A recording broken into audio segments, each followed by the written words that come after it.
Bonjour Rudy et bonjour à tous. Intéressons-nous à présent cette semaine à un sujet qui traverse le temps. Qui est vraiment riche et à partir de combien l'est-on?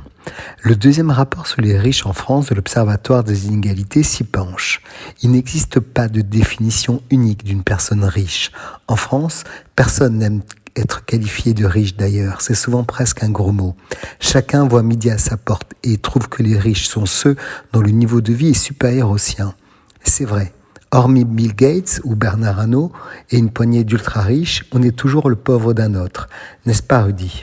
L'Observatoire des inégalités propose de fixer le seuil de la richesse exprimé en termes de revenus à 3 700 € par mois après impôts et prestations sociales pour une personne seule. C'est le double du niveau de vie médian, c'est-à-dire le seuil qui partage la population en deux, l'une gagnant plus, l'autre moins.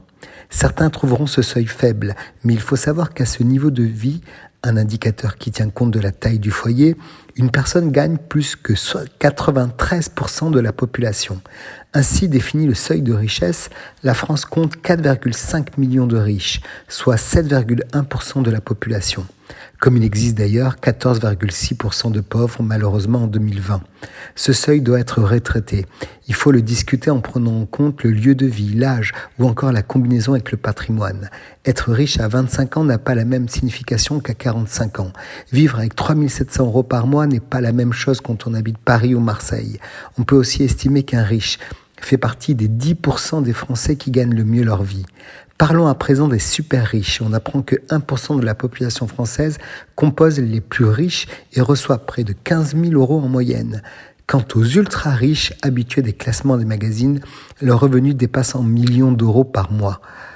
Au total, la rémunération des dirigeants des entreprises du CAC 40 a atteint l'an dernier 8,7 millions d'euros, du jamais vu. Autre illustration de cette envolée, les 500 premières fortunes pesaient 588 milliards d'euros en 2020.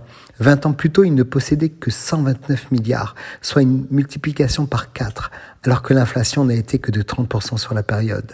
N'oublions pas que la richesse est composée de deux grandes dimensions qui se complètent, le revenu et le patrimoine. Un chiffre est édifiant.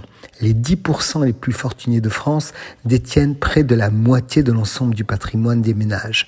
De quoi faire réfléchir, même si, dit-on, la plus belle richesse est celle du cœur, et on peut alors vous qualifier de millionnaire, mon cher Rudy. Très belle semaine à tous.